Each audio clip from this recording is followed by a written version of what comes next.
C'est le débat du soir, mesdames et messieurs, qui s'installe donc avec mes invités que je vous présente. Je suis ce soir avec Florent Wissino. Il est analyste politique. Bonsoir à vous, Florent. Bonsoir Angèle et bonsoir aux téléspectateurs et téléspectatrices de Télé. Merci donc de nous retrouver dans ce format. Et je suis aussi avec Serge Defodji, analyste politique. Bonsoir à vous aussi. Oui, bonsoir Madame Touboula.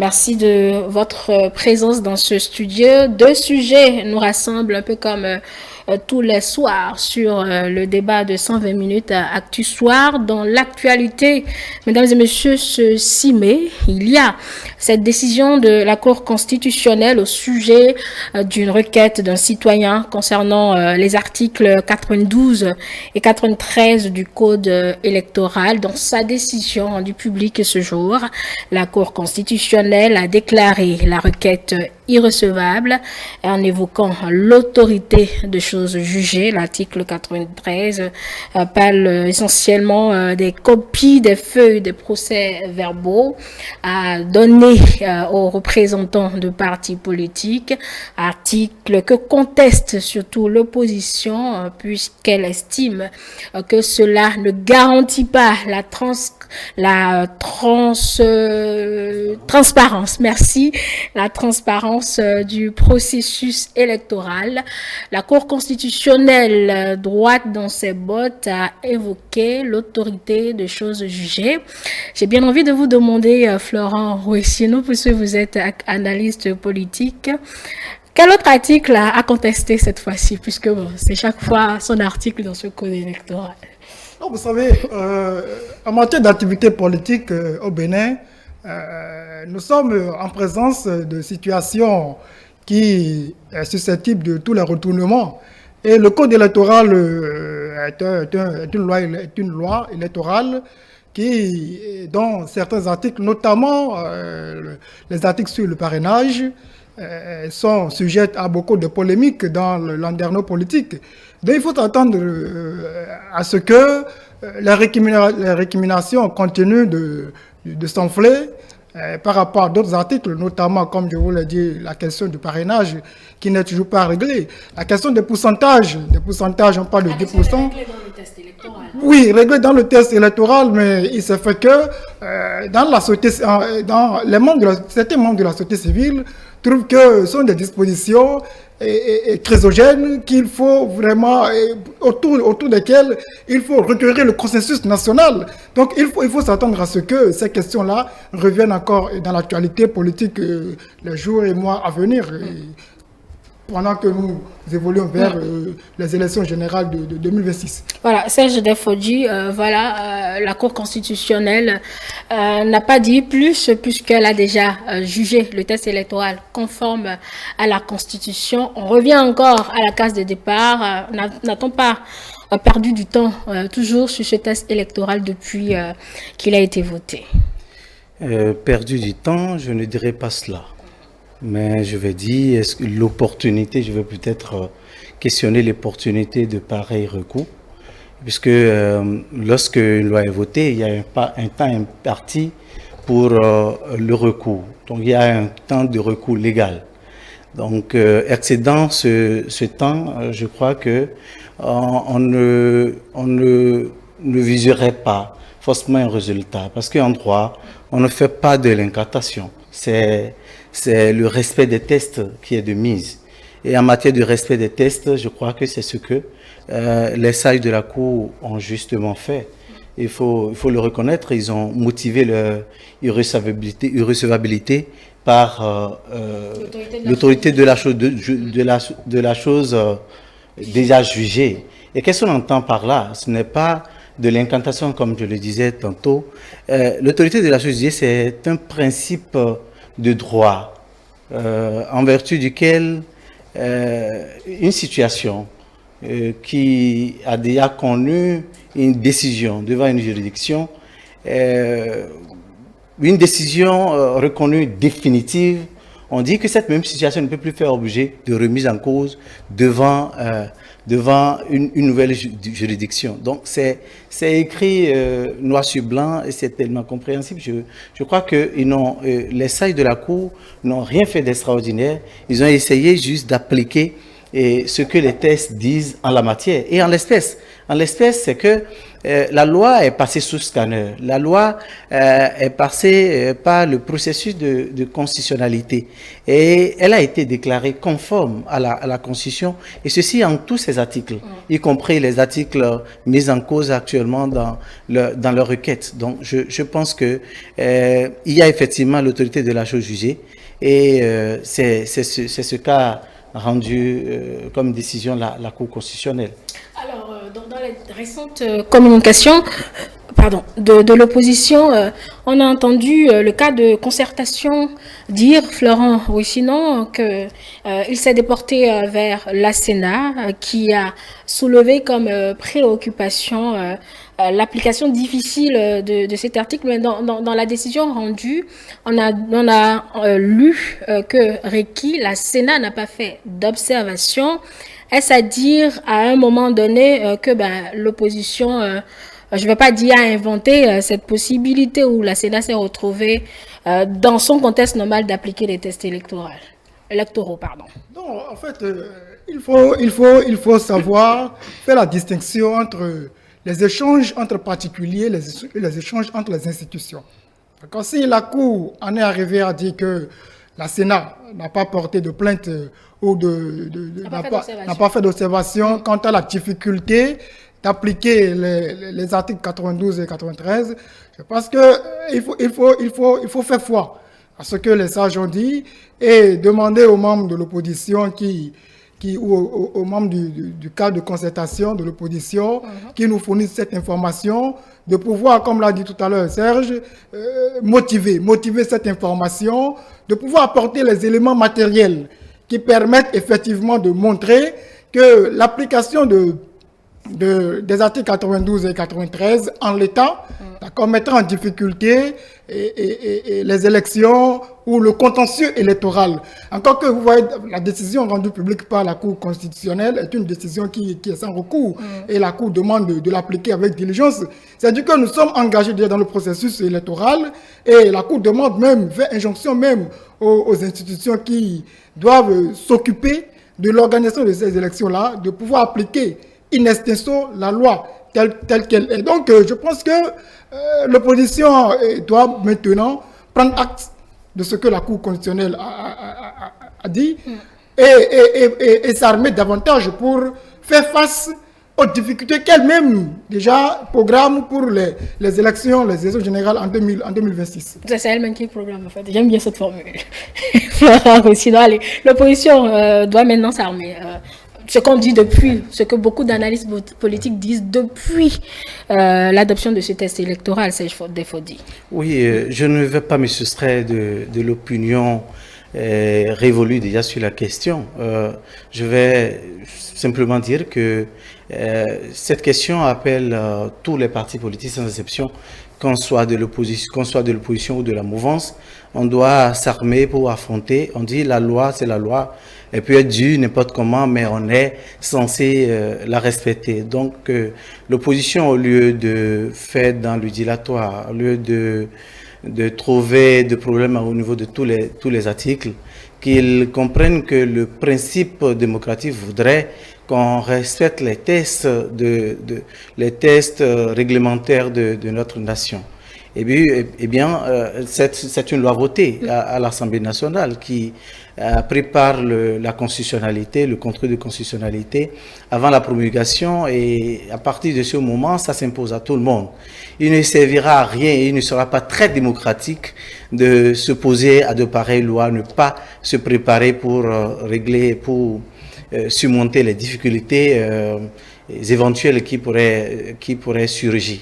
Alors, loin de moi l'idée de remuer le couteau dans la plaie, mais j'aimerais bien avoir votre analyse à vous sur cette difficulté que l'opposition voit dans l'application de ce test, puisque côté majorité, on n'entend absolument rien, surtout sur ces articles sur lesquels la Cour a rendu sa décision.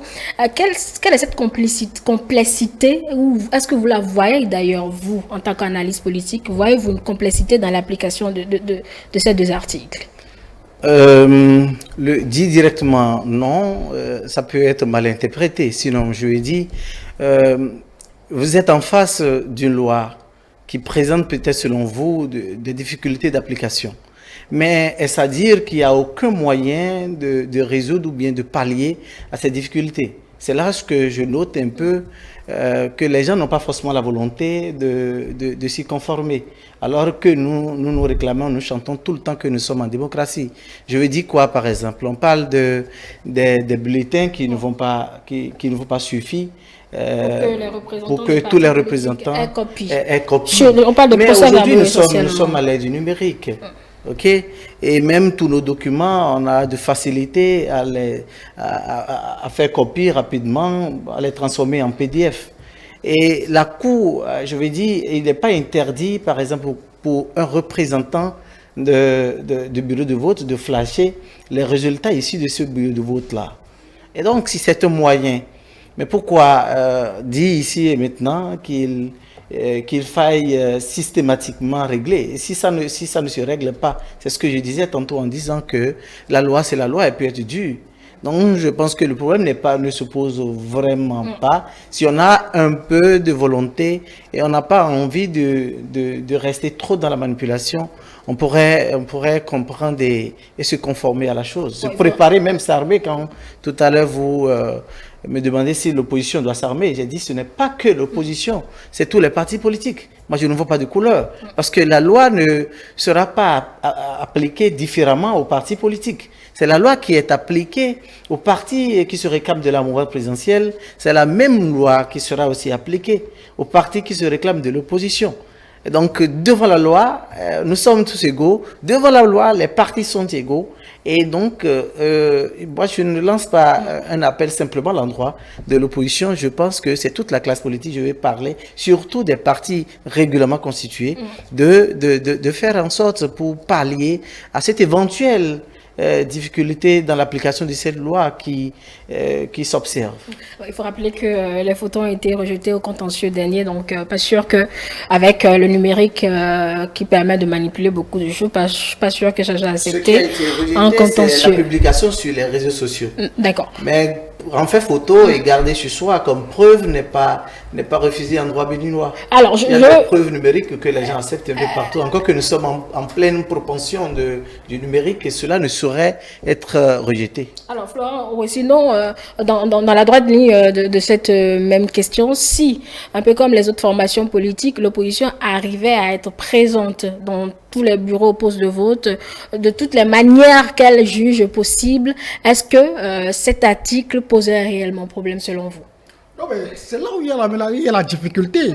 Parce que dans l'histoire des élections au Bénin, je mets au défi le parti politique qui puisse donner les preuves qu'il a de représentants dans tous les postes de vote du Bénin.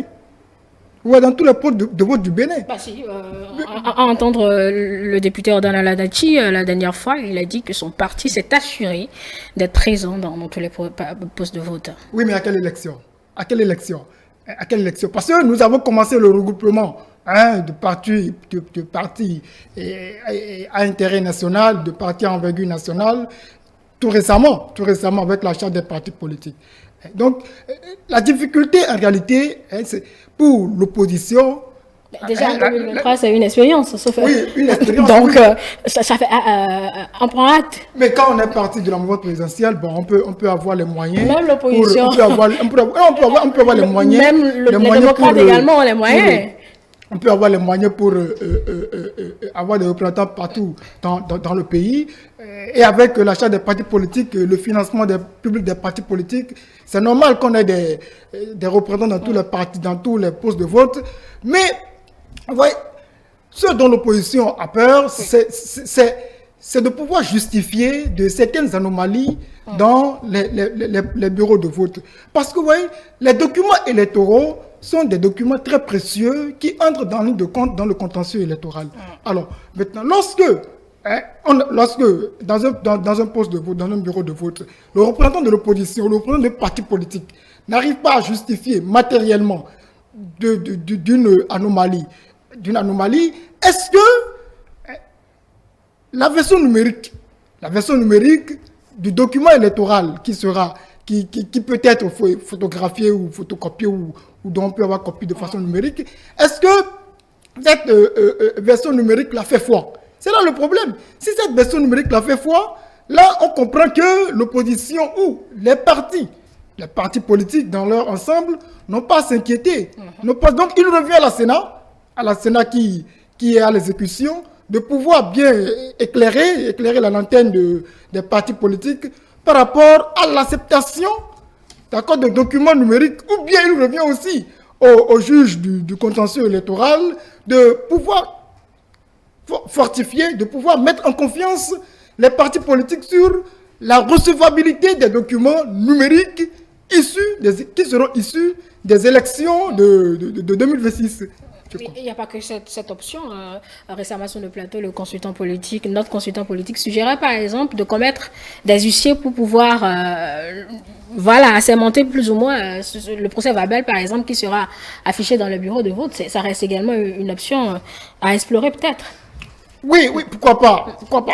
Tout compte fait, il faudrait que les partis politiques se donnent véritablement les moyens, parce que les élections générales de 2026 sont des élections très spéciales pour lesquelles il faut que dans le contentieux électoral, qu'il n'y ait pas de cachotterie.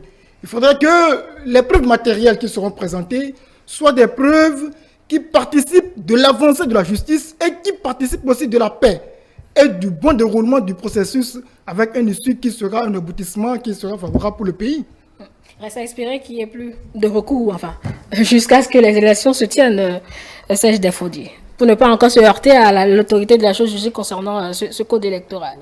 Justement, déjà, à travers cette édition, il faut comprendre que c'est une loi complètement rangée. Et ce qui a lieu de faire actuellement, c'est de se conformer, de se préparer quand même à pallier à tout ce qui s'observe. Mais je ne saurais terminer mon intervention sans revenir un peu sur le propos de mon ami qui disait tantôt que lorsque les partis de la mouvance auront plus de moyens.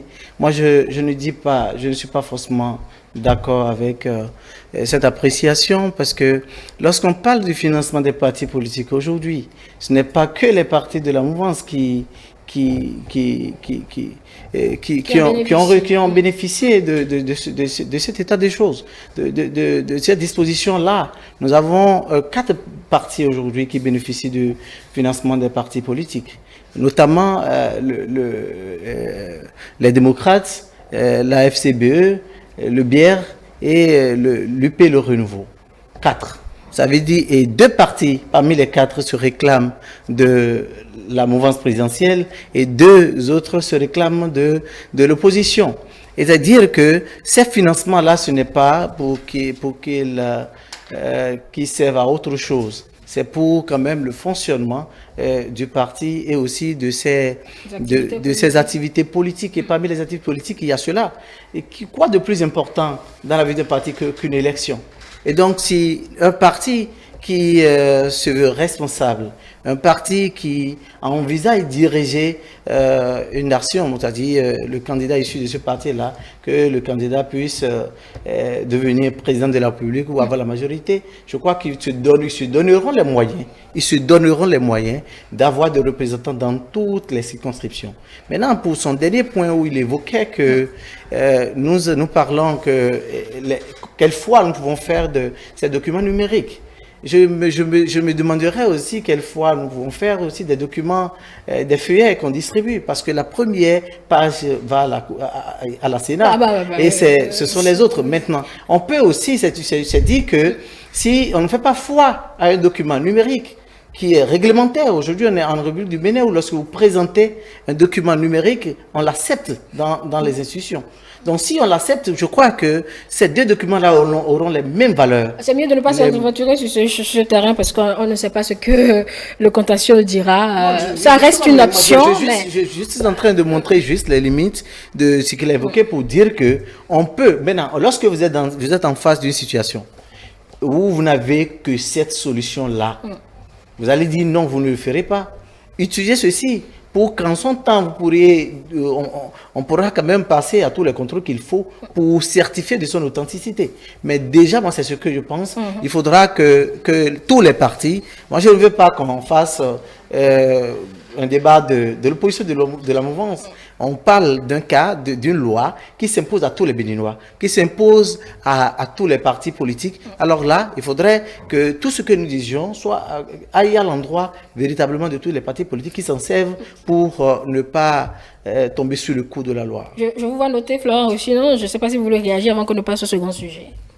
Ah oui, en fait, Serge, n'oublions pas, Serge, que dans la situation dans laquelle nous nous trouvons, il n'y a que deux partis. Il n'y a que, disons, pas deux partis, mais deux blocs. Un bloc qui se réclame de la mouvance et un bloc qui se réclame de l'opposition. Et la requête, elle a été faite par un citoyen lambda, mais amplifiée par les partis de l'opposition, notamment le Parti des démocrates. Donc, comprenez que, d'une part, qu'on puisse demander à ce que ce parti de l'opposition-là, qui fait déjà cette requête et qui a été débouté, qu'on puisse leur dire de pouvoir mettre à disposition, de pouvoir s'armer, puisqu'ils ont été déboutés, de pouvoir s'armer pour pouvoir faire face en 2026 aux difficultés qu'ils ont eux-mêmes déjà annoncées. Parce que, vous voyez, on a vu ailleurs ce qui s'est passé lorsque le contentieux électoral n'a pas été bien géré. Et c'est pour cela que je demande à ce que les institutions qui s'engagent dans les élections en 2026 puissent clarifier l'authenticité des documents numériques. Si cette clarification elle est levée, je pense que l'opposition n'a plus de crainte, n'a plus de difficulté, n'a plus de raison à exprimer des craintes par rapport à la recevabilité de tel ou autre papier. C'est cela. D'accord, allez, c'est déjà ça. On retient que, voilà, elle s'acte donc ce recours, puisque la Cour a rendu sa décision. On suit le processus jusqu'à l'organisation des élections. On va passer au second sujet, mesdames et messieurs. Le 9 avril 2025, le Conseil des ministres a adopté le décret numéro 2025-165 portant liste des fonctions politiques ouvrant droit à des avancements automatiques d'échelon et de grade. Selon la loi portant statut de la fonction publique, le fonctionnaire de l'État détaché pour exercer une fonction politique bénéficie d'avancement et de promotion automatique pendant l'exercice de la dite fonction, mais selon le gouvernement, les fonctionnaires d'État qui sont nommés ou élus aux fonctions politiques ne profitent pas réellement de cette disposition depuis l'instauration de la démocratie comme système de gouvernance en 90, d'où le décret qui met en place un mécanisme d'avancement les concernant pour évidemment ne pas compromettre le déroulement de la carrière de ces fonctionnaires politiques et éviter tout abus ou toute complaisance.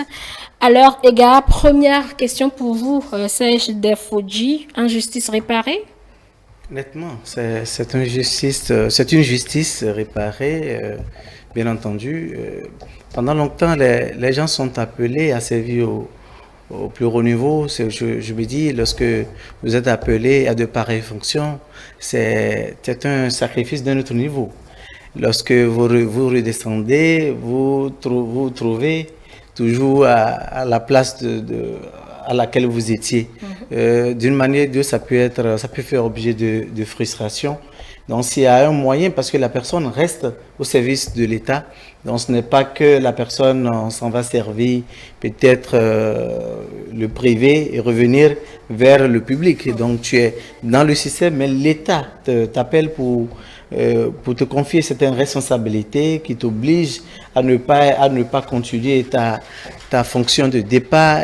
En principe, il devait avoir un moyen pour effectivement que ces personnes-là ne reviennent pas à la case de départ ou à la case à laquelle ils étaient, mais puissent aussi connaître de l'avancement automatique comme est recommandé les lois de notre pays. Donc j'estime fortement que c'est une injustice qui est réparée.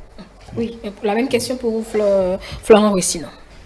Bon, le gouvernement a décidé de corriger, comme vous l'avez rappelé là, la loi sur le statut de la fonction publique qui existe depuis 1990 et a décidé d'accorder cet avantage-là à ceux qui sont appelés à des fonctions politiques de pouvoir avancer en grade dans leur carrière.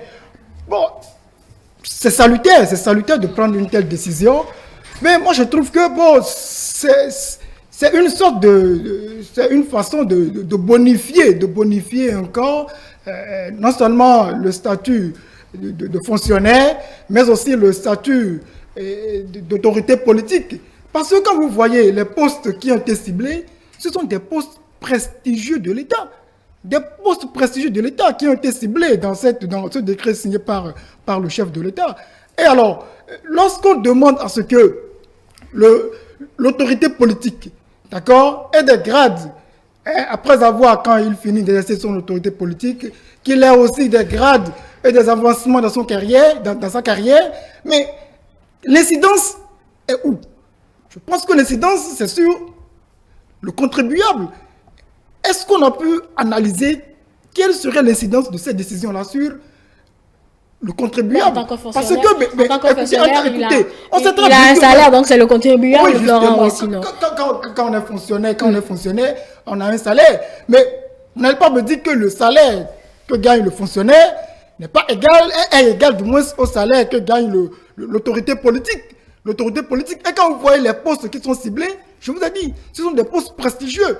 Et alors, est-ce qu'on a veillé à ce que l'avancement en grade dans les carrières ne soit pas équivoque de la tâche politique ou de la fonction politique et de la rémunération à la tâche politique?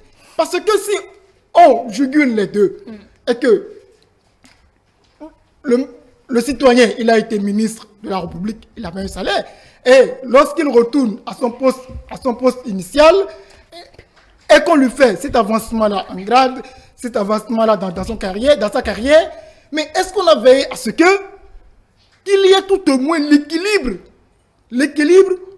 pour que cela ne soit pas encore un poids pour le contribuable béninois? Moi, c'est ma difficulté. C'est là ma difficulté. Sinon, c'est vrai, c'est salutaire qu'il faut réparer une injustice, mais il ne faut pas réparer une injustice en desséchant les tests de l'État.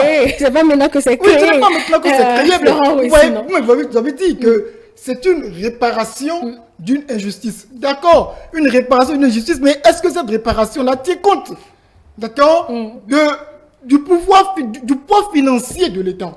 C'est cela parce que oui, le président Patrice Talon, il a signé ce décret-là. Ça va rester encore pendant longtemps. D'autres viendront l'appliquer. Alors, à l'avenir, est-ce que nous ne serons pas confrontés à un problème où il y aurait une décadence entre les salaires politiques et les salaires quand on était, disons, fonctionnaire de la République? Oui, une question que je m'approprie, que je vous pose, Serge Dofodji. Oui, sa préoccupation, allais-je dire, concernant les salaires politiques et les salaires de fonctionnaires. Est-ce qu'en étant politique, il ne gagne pas déjà à la hauteur de l'évolution des grades? C'est ça ma préoccupation. C'est vrai que j'ai de la peine. Vous n'êtes pas obligé à... si vous n'avez pas de réponse, vous n'en avez pas. J'ai de la peine à cerner un peu la préoccupation de mon ami parce que ici, on parle des grades. C'est vrai que les grades aussi vont avec les rémunérations. Mais est-ce qu'il ne faudrait pas, si on analyse la situation par rapport à ceux qui sont aux affaires, on va passer complètement à côté. On est d'accord. Parce que dans le fonctionnement normal, il arrive qu'on fasse appel à des professionnels. Ces professionnels pour aider l'État à régler un problème ponctuel. Est-ce que c'est un crime que cette personne qui n'a rien à voir avec la politique, moi j'ai déjà vu même des gens qui ont servi comme ministres, mais qui n'ont jamais fait la politique de façon véritable, qui ne sont pas politiques, mais c'est parce qu'on leur a fait appel pour qu'ils règlent un problème, qu'ils aident l'État à régler le problème. Et ça, c'est un crime que cette personne-là a commis pour qu'après avoir rendu ce service-là à la nation, elle doit revenir à la case de départ ou bien à la case à laquelle il se retrouvait. Il faut se poser la question et trouver que nous pouvons nous retrouver dans cette situation-là. Dans cette situation-là où on nous a appelés pour servir la nation. Et aussi, l'autre chose, c'est que nous ne voyons pas la fonction politique comme un service qu'on rend à la nation. On prend ça forcément comme le jackpot, c'est quelque chose qu'on a gagné. C'est comme quelqu'un qui a gagné le gros lot. Et donc, il ne peut pas gagner autant de gros lots et revenir encore discuter les petits avancements du fonctionnaire lambda. Non, quand on fait l'analyse comme ça, il faut être très certain qu'elle sera erronée, complètement erronée.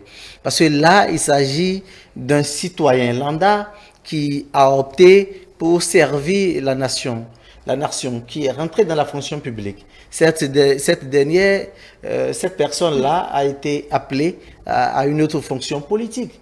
Et ce qui est visé, il n'y a pas, quand on voit les fonctions visées, c'est à croire que si la personne, qu'est-ce que nous appelons alors fonction politique? Fonction politique, c'est forcément quelque chose de plus supérieur. Sinon, certainement, si c'est en dessous de ce que vous faites déjà, vous n'allez pas certainement accepter. Non, c'est au plus haut point. C'est pas c'est au plus haut point. C'est une fonction publique plutôt. C'est une fonction publique, justement, que vous allez dire non, on ne va pas le faire. Donc, disons, prenons le cas où vous êtes dans la même situation. Vous êtes rentré peut-être dans l'enseignement avec vos camarades et vous êtes en train d'évoluer de la même manière, parce que c'est mécanique, hein, c'est automatique, cet avancement dont on parle, en fait. Et à un moment donné, vous, par exemple, vous êtes appelé à être directeur départemental de l'enseignement, voilà, peut-être de l'enseignement primaire ou secondaire. Vous avez fait, Dieu a fait grâce, et peut-être vous avez fait 10 ans là. Vous revenez et vous allez recommencer au niveau que vous avez abandonné ou laissé la mission pour aller ailleurs. C'est comme ça, il faut voir la chose pour ne pas faire une analyse erronée. Sinon, ma foi, c'est véritablement une injustice lorsqu'on prend les choses de cette manière-là, où on ne voit pas forcément ceux qui sont là. Et ce qui est bien dans cette décision, et on ne dit pas que ce serait appliqué à ceux qui sont là uniquement, que les gens à venir, qu'on va encore supprimer. C'est un truc qui concerne tous les Béninois, qui vous concerne, qui me concerne. Et nous sommes aussi appelés à faire ces fonctions-là. Et ce qui est là même, ce n'est pas la rémunération qui va avec le grade. Moi, je ne vois pas forcément ça. Mais c'est le grade qui est mis en cause. Le grade, est-ce que vous avez accepté, continuer pas être peut-être enseignant avec un traitement auquel vous êtes confronté avant d'être appelé là-bas? C'est la question. S'il arrive à dire oui, lui, son cas propre, il dit oui, moi je voudrais que si un jour on m'appelle à être ministre, je vais revenir et je vais commencer là où, je vais continuer là où j'étais. Oui, c'est tant mieux, je vais dire c'est relatif. Et c'est effectivement relatif, parce que le monde même est relatif. Alors Florent, vous avez pris la chose tout de suite par l'aspect financier. Peut-être c'est votre analyse à vous, mais si vous vous retrouvez dans la situation où peut-être vous êtes au cadre le plus inférieur, enfin, au statut le plus inférieur avant d'être nommé, et qu'après, vous avez fait peut-être 10 ans à ce poste. Dans ces 10 années, vous aurez pu évoluer en grade et le gouvernement décide à ce que, effectivement, votre avancement vous soit rendu une fois la fonction publique terminée. Vous ne voulez voir que l'effet financier, vous ne voyez pas la portée légale de la chose. Que vaut les grades, que vaut les avancements de carrière s'il n'y a pas cette retombée financière? S'il n'y a pas cette retombée financière, vous savez ce que Serge dit, mais j'ai été élève. nous avons eu des directeurs, des enseignants, d'accord, qui ont été nommés directeurs, même avant ce régime, hein. Mais lorsqu'ils ont fini, ils ont été dégommés, ils n'ont plus été directeurs, mais ils ne sont plus revenus dans les classes pour, disons, enseigner ou revenir encore à leur disons, état antérieur. Mais non. Soit on l'a interdit cela. Est-ce qu'on le leur a interdit? Non, on ne leur a pas interdit. C'était un choix? Ce n'était pas un choix. Okay. C'est que quand vous prenez, c'est pourquoi quand vous parlez d'injustice réparée, je dis d'accord, salutaire. Puisque quand être directeur, c'est une fonction politique. C'est une fonction pour le directeur d'un CRG, c'est une fonction politique. Public. Maintenant, lorsque moi, de ce que j'ai vu, les directeurs que nous avons connus quand nous avons été élèves, mais quand ils ont fini leur mandat de directeur, d'accord, ils ne reviennent plus en tant que censeur ou en tant qu'enseignant. Ils reviennent en tant que quoi? Non, pas justement. Ils ne reviennent plus. Ils ne reviennent plus en classe pour enseigner. Bon, certains choisissent de revenir. Ceux qui sont d'une humilité terrible choisissent de revenir. Mais la plupart du temps, vous les voyez, sont dans des fonctions au ministère, d'accord, des fonctions qui sont plus, disons, qui ne les ramènent pas à l'état antérieur. Donc, moi je dis que vaut le grade, que vaut les avancements s'il n'y a pas la retombée financière. C'est là toute la question. C'est vrai qu'on me dira, il y a les honneurs, disons, les dissensions honorifiques et autres, mais si on vous fait une promotion et que vous n'avez pas une incidence financière, surtout quand on est dans une tâche publique, quand on est dans une tâche de service public, je pense que c'est normal. Mais si c'est prévu, Florent Rusino, qu'est-ce qui empêche qu'on en jouisse? Puisque c'est justement ce que le gouvernement actuel a fait. C'est existant. On dit, jouissez-en, puisque personne ne se sentait dans l'obligation, malgré le test de loi, de vous accorder ce qui est de droit. Donc, qu'est-ce qui vous perturbe concrètement dans ce que... Non, ce qui me perturbe, dans ce fait qu'on jouisse. Ce point-là, je l'ai abordé, mais là abordé, je ne suis pas d'accord là-dessus. Mais quand on est appelé à une fonction politique, mais il oublie les primes et autres qui public. Toujours public. Oui, bon, fonction publique. Quand on est appelé à une fonction politique, c'est un autre élément. Quand on est appelé à une fonction publique, d'accord, les avantages qui vont avec, il a oublié. Il y a des avantages qui vont avec. Maintenant, lorsqu'on parle... Et peut-être que vous défoncez également une porte ouverte, hein, Florent Rusino. Bon, c'est vous qui le dites. Sinon, moi, je pense que... J'ai dit peut-être, je ne l'affirme pas. J'ai dit peut-être. Donc moi je pense que, comme je l'ai dit, je reste dans la ligne. C'est salutaire, mais est-ce qu'on a pu examiner l'incidence financière sur les caisses de l'État? C'est tout. Allez, Serge Defodji, là tout de suite, quand on a fini d'écouter Florent sur ses préoccupations sur l'impact financier, il faut également, est-ce qu'il ne faudrait pas espérer que ce décret puisse être cette fois-ci appliqué, puisque d'autant il y a le test existait et que personne ne s'est senti peut-être dans l'obligation de l'appliquer, un autre qui actualise la chose. Le défi restera la mise en application effective. Oui, justement, le défi se situe à ce niveau-là. Donc, si mon ami essaie de fusiller un peu la chose, je crois que ce qui le dérange, lui, c'est surtout l'incidence financière. Sinon, si ce n'est que le grade, il comprendrait. Mais je me dis, s'il se retrouve sur un autre angle d'analyse, il comprendrait que c'est véritablement une injustice réparée. Maintenant, le gros défi, comme je le disais à l'entame de mon propos, c'est l'application de cette décision-là. Je crois que ça ne causerait pas de problème parce que nous l'avons dit, hein, c'est un avancement mécanique et qui est déjà là. Donc, pour faire valoir de pareilles décisions, je crois que ça ne va pas du tout causer de problème. Et je vais même étayer mon propos, pas forcément ce que je viens de dire, mais ce que j'avais dit en liminaire par rapport à l'intervention de mon ami, c'est que si les gens refusent, après avoir occupé de pareilles fonctions, ils ne veulent plus revenir au bas de l'échelle, c'est justement parce que lorsqu'ils se retrouvent au bas de l'échelle, ils ne voient plus leurs amis.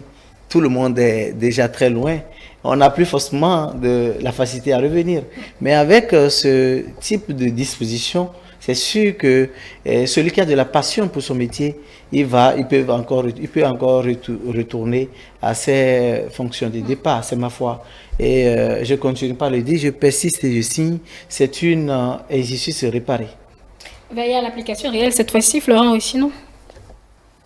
Oui, bon, vous voyez, le décret, il est signé, et nous avons bien de voir que les couacs que vont soulever ce décret-là signé ne soient pas des couacs qui empiètent sur le fonctionnement normal de l'État. Parce que c'est vrai, on en fait beaucoup d'emprunts obligataires pour financer des projets dans le pays. Et voilà qu'on fait des avancements, qu'on signe des avancements et à des personnes qui sont appelées à des postes, prestigieux dans la nation. Et bon, espérons que si cette personne, entre-temps, était dans la fonction normalement, elle aurait cet avancement. Est-ce que vous considérez ça? Donc, quand vous dites que c'est une nouvelle charge pour l'État, moi, je peine à accepter. C'est à croire que s'il était à sa fonction, il ne veut pas connaître d'avancement. Et c'est parce qu'il est devenu politique qu'il a eu cet avancement. C'est pour ça que je répétais plusieurs fois que c'est un avancement automatique. Comment on appelle, prescrit par la loi. Donc, les lois qui nous régissent. Donc, comprenez que ce n'est rien d'extraordinaire. C'est un truc normal dans le projet. Lorsque l'État recrute quelqu'un, l'État sait qu'il doit lui faire un avancement peut-être tous les 2 ans. Et l'État s'est bien préparé par rapport à ça. Je ne sais pas si vous voyez, vous prenez un peu le truc de cette manière où vous voyez que s'il était encore en fonction, qu'il ne va pas connaître d'avancement, par quel moyen celui qui est en fonction n'aura pas cet avantage dont nous sommes en train de parler, cher ami. Normalement, vous devez attendre qu'il finisse. Florent, merci pour la patience. Vous avez la parole. Le fonctionnaire lambda, qui a droit à des avancements sur des années, d'accord, comme vous le dites là, cet avancement, d'accord, c'est à partir des expériences qu'il a engrangées au cours de son parcours. D'accord. Maintenant, lorsqu'il quitte le corps et qu'il est appelé à une fonction publique, d'accord, l'autorité politique lui donne le privilège de pouvoir bénéficier, même s'il n'a plus des expériences engrangées antérieures, de pouvoir bénéficier, d'accord, de cet avancement-là de grade. N'est-ce pas? Alors, moi je dis, il faudrait qu'on passe à l'application. Parce qu'on a vu dans ce pays des décrets, signés, des décrets ou des lois promulguées sous ce régime, sous la rupture, et sur lesquels on est revenu précipitamment. Donc, allons à l'application et on verra bien ce que ça va donner. Merci. Merci à vous, Florent Révinu. Je vous laisse la parole pour un dernier tour de table en guise de conclusion. Le dernier tour de table, c'est dire que ce qu'on dit, parfois on peut dire que notre ami ne comprend pas forcément de quoi il est question. C'est pas comme si vous étiez professeur d'université et avant qu'on ne vous appelle peut-être dans les fonctions politiques, vous étiez maître assistant et que de façon mécanique, lorsque vous allez revenir à votre fonction, vous allez devenir professeur titulaire. C'est pas de cela qu'il est question. Est-ce que vous comprenez que ce n'est pas de cela qu'il est question? Avant de devenir professeur titulaire, il y a des processus par lesquels vous devez passer pour y arriver. Ici, on parle c'est une incidence salariale où l'État dit lorsque vous entrez dans la fonction publique, chaque 2 ans, vous aurez quelque chose, un petit avancement sur votre salaire. Et donc, par rapport à ça, c'est mécanique. Lorsque vous faites 2 ans, on va vous faire valoir la chose. Lorsque ça excède, on va vous faire le rappel de tout ceci. C'est de cela il est question. Donc, ce dont on parle, ce n'était pas grade où il n'était plus dans la fonction, il n'avait pas les conditions. Non. Je dis, la personne est appelée à servir l'État. Est-ce que nous savons que la fonction politique, c'est servir l'État? Si je vais servir l'État, on doit me pénaliser dans la fonction, dans ma fonction publique, ma fonction de départ, ma profession. Alors là, je crois que c'est une injustice. C'est une injustice, nettement. Et donc, si on a pris de pareilles décisions, c'est pour corriger l'injustice. Et l'application, comme je vous l'ai dit, ça ne va pas causer de soucis. En ce sens que, comment est-ce que, même déjà l'avancement et automatique dont nous parlons, les gens font les pieds, les mains, tout avant de les avoir. Déjà, donc on fait déployer des dossiers, ça va se faire de la même manière, ce n'est pas de l'alchimie. Demandez aux fonctionnaires comment ils arrivent à avoir leurs avancements. Surtout ils vous les diront. syndicalistes qui ont réclamé. Les syndicalistes qui ont réclamé, ils vous diront. Donc dans l'application, ce n'est pas autre chose. Il faut faire les papiers et réclamer tes droits. Et tes droits là te seront respectés. C'est simplement que ça. Et donc, dans l'application, on ne devait pas... Vous n'avez aucun doute. Aucun doute que ça va s'appliquer. C'est juste une injustice rendue. Et les concernés seront faire en sorte pour en bénéficier. Merci à vous, Serge Defodji. Je rappelle que vous êtes aussi analyste politique. Je vous laisse conclure également, Florent Rossino, sauf si vous avez déjà dit votre conclusion. Non, je n'ai pas dit ma conclusion. Ma conclusion serait que j'émets le vœu, effectivement, qu'on passe à l'application immédiate de ce décret-là pour vraiment peser le pour et le contre. Merci. Merci Florent. Sinon, mesdames et messieurs, nous allons mettre un terme donc à la discussion de ce soir sur ces différents éléments. Injustice réparée pour Serge Defodji concernant donc cet avancement en grade et en échelon concernant ceux qui sont nommés à la fonction publique. Pour Florent Rossino, il a quelques réserves, mais il s'inquiète si l'impact a été mesuré. Autrement, il apprécie et salue donc l'initiative du gouvernement. Reste à attendre la matérialisation pour mieux apprécier cette décision du gouvernement, décision prise en Conseil des ministres le 9 avril 2025. Nous rendons à présent l'antenne, vous donnons rendez-vous jeudi prochain avec le même plaisir, d'autres invités et également d'autres thématiques. Nous vous rappelons que toutes nos productions restent disponibles sur nos plateformes numériques, notre site internet, le www.etelebénin.com, notre chaîne YouTube Télé Bénin. Téléchargez l'application Télé Bénin pour nous suivre un peu plus facilement. Télé avec vous, pour vous. Très belle soirée.